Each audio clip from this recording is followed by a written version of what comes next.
What's going on, guys? Shane here with Coach PJ and my buddy Ricardo. Hey, what's up? Today we're going to be doing some sprints because Ricardo's got to fight in what, 8 days? 8 days. 8 days. So we got to get that road work in. We got to get the sprints in. Coach PJ's like, I got the workout for you. What are we doing today? Man, today we are going to push Ricardo out of his comfort zone, and we are going to do max sprints today. Not only improving his boxing performance, but we're going to see how he recovers well. Let's go through this a little bit with a dynamic warm-up first, and then get some small sprints in. So before you go into training, conditioning, whether you're sparring or especially getting ready for a real fight, you want to always make sure that you warm up properly and effectively. You never want to get into your car in the middle of winter and put it in the drive and then push it to 90 right away. You want to make sure that your body's warmed up just like your car would. Treat it really well. So we're going to follow along with some amazing warm-ups. Shane and Ricardo are going to go through about 10 to 12 yards here. Now, I had some curry right before I came here. Is that not the best idea? Probably not. We can totally talk about pre-workout routines and what you should and should not be putting into your body before you train and after. But we're going to fight through this today, Shane. Don't worry. It's all right. It's going to be a small workout in scale, but it's going to be really challenging. Here we go. So the first one we're going to do, straight leg kick, opposite hand, opposite foot, all the way down. Shane and Ricardo, rock and roll. Now, you want to get your hamstrings involved and warmed up because they're one of the primary muscles you use to not only sprint, but to also drive power into your punches. Same thing and bring it back. Oh yeah. Next thing we're going to do, we're going to go ahead and we're going to go to a butt kick all the way down, non-stop, rock and roll. Want to get as many reps as you can here.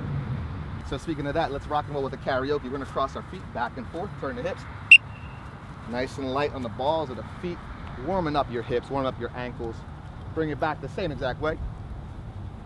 Good job, guys. Nice. Now, we're going to go to an ace skip, an opposite hand, opposite foot, kind of preparing your body for the sprint speed and the sprint form. When your hand comes up, you're going to bring that hand at 90-degree angle, hand to hip, and then all the way back towards the butt. Move those hands, move those feet. Ready, set, and go. Good job. Nice and light. You want to create as quickly and as close to the response inside the ring where your feet are moving fast and your body's moving at a high tempo. Nice. Let's go to a triple extension now. Get a little stretch. We're going to grab that knee and we're going to pull up and do a calf raise and step all the way back out, all the way down, just like so. Not bad. Now, stretching is a huge part about being able to get stronger. Most people neglect it. I recommend you incorporate it into your warm-up and your cool-down. Same thing, bring it back, guys. And triple extension meaning ankle, knee, hip? That's it. So I'm going to extend on my ankle, extend my knee and my hip all at the same time without really arching the back here. I want to keep a nice tall posture whenever I can. Now, let's go to a reverse lunge. I want you guys to reach all the way back into that lunge. Whatever leg goes back, that hand comes up. Then step through, hand comes down, same time. Ready? Yep. Set. Perfect. Nice and controlled. Now, when you guys go forward, this time I want you to rotate to whatever knee is up and then come back. Step all the way through. Good. Perfect. Rotation is one of the factors and keys about training and boxing that tends to be neglected. But that's where most, and if not all, of our power comes from. Rotational and tensile force. Beautiful. Let's get a little fancy, guys. We're going to go inside foot. You're going to tap the foot all the way down. Nice light on the balls of the feet. 3, 2, 1. This also is a really funny drill. I love watching my athletes do this one. Good job, guys. Fortunately, I'm training great athletes today. Awesome. We got 2 more today. We're going to go to an inchworm, okay? When you guys do your inchworm, we're going to be strengthening the hamstrings and the calves. You're going to reach down as low as you can. Walk your hands all the way out. If you can, maybe give me a push-up from this position and then walk the feet all the way up. All right, stay in that position. We should get about 4 reps out of this. Ready, set. Take your time. It's not a race. I like the push-up. That is a bonus as well. Push-up, maybe even a shoulder tap as well. This is a warm-up, not the workout. Now, we're going to change it up, Shane. Here we go. We're almost to that time where we're going to be running at full speed. So, as we prepare that body now, I want you guys to give me high knees as fast as you can, as many as you can. Here we go. 3, 2, 1. Beautiful. Nice. Awesome. Shane, let's try to bring that hand just a little higher. So when we get to that full sprint today, we want to make sure that that hand comes all the way from the back hip all the way up to the chin. Using your arms, using those back muscles, using your shoulders as much as you can. Yes, coach. All right. Now, speaking of which, let's go to our last dynamic motion.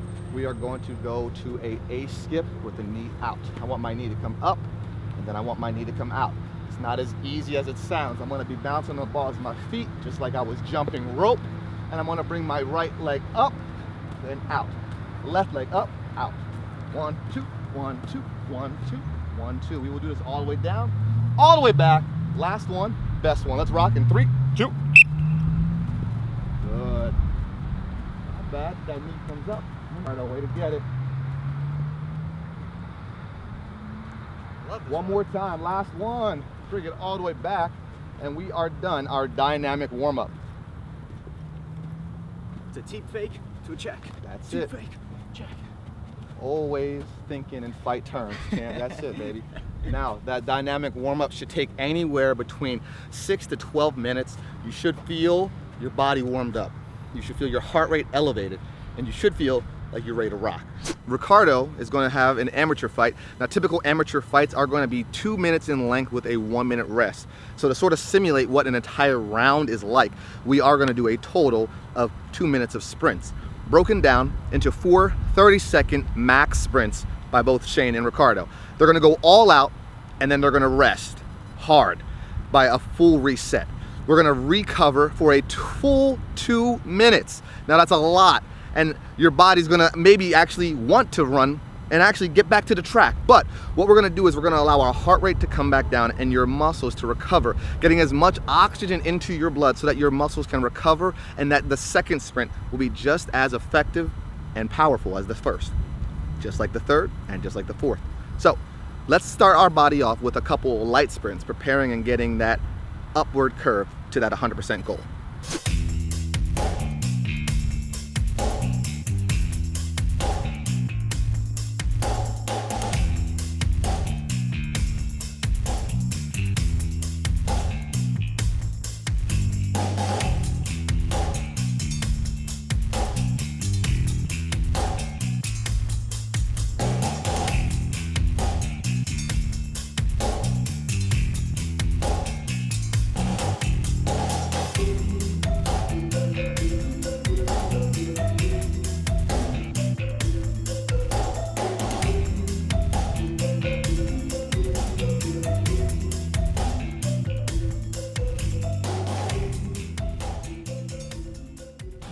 How was that? It was tough. Yeah? Never done anything like that before in my life. It's hard. What was going on through your mind in the fourth one, the last one? Push myself. Yeah. I can't quit on myself. Yeah. If I quit now, what am I gonna do in the ring? Amen. Quit? Can't. Quit is not an option. A fight is won in training. Go work, man. Just as important as warming up, cooling down is an essential aspect of your training that you should implement into your sprinting, into your conditioning, into your sparring as well. Just like our warm-up that we went 10 to 12 yards, we're gonna go over some easy dynamic motions that you can do in place while you recover and bring your heart rate back down where it was before we started sprinting. Heel down, toe up. Just reach down, pick both toes, stand up in place. Make sure you're breathing in your nose, out your mouth, bringing that heart rate back down to where it was before we started sprinting. Then we're gonna go to a triple extension. I'll grab the knee in place, pull it in. Here, let's go to a torso twist, nice and light, elbows high. Just rotate the whole body from the ball of your foot into that hip, and shoulder area. Again, Ricardo, you said you felt it up here in the shoulder and the neck area. Yeah, my neck. You use your upper body when you go sprint. Just like when you punch, you should have your full body in use. Good. Let's go down. We're gonna go to a side lunge. I want to drive my hips out to the left, come back to the middle, and drive out to that right. Try to keep that knee stacked over that ankle, shifting those hips straight back. And we use our hips and our hamstrings and our glutes a lot when we're going all out like we did today. Good. Yeah. 2, 1. Simple, light, and easy. That's it. Thank you, coach. Now, that's how you do it. I would always recommend some foam rolling, maybe some self-massage, getting a lovely home massage. Yeah, that was great. That's good. That's good. We'll cut there. All right, guys, still catching our breath. That was brutal. Thank you, Coach, for that. Appreciate that. How are you feeling? I'm tired. I'm really tired. Yeah, we're definitely going to be sore tomorrow. So like PJ said, make sure you're doing your dynamic stretches, your static stretches, which are those slow holding stretches, foam rolling probably the next day. If you can even get some massage, do that as well. The last thing you're going to want to do tomorrow is probably more running, but it's probably going to be the best thing for you. Even if it's just a light jog, get the blood flowing, get the muscles warm again, do a couple squats. That's what I recommend you do. And you're going right back to work tomorrow. Yes, he's sir. got to win this fight next week. No excuses. I'm out run tomorrow. There you go. There you go. That's the champion mindset. So guys, check out the link in the description below for PJ's channel. His Instagram will be in there, and stay tuned to figure out or to find out how this guy does next week in his first match. Hey.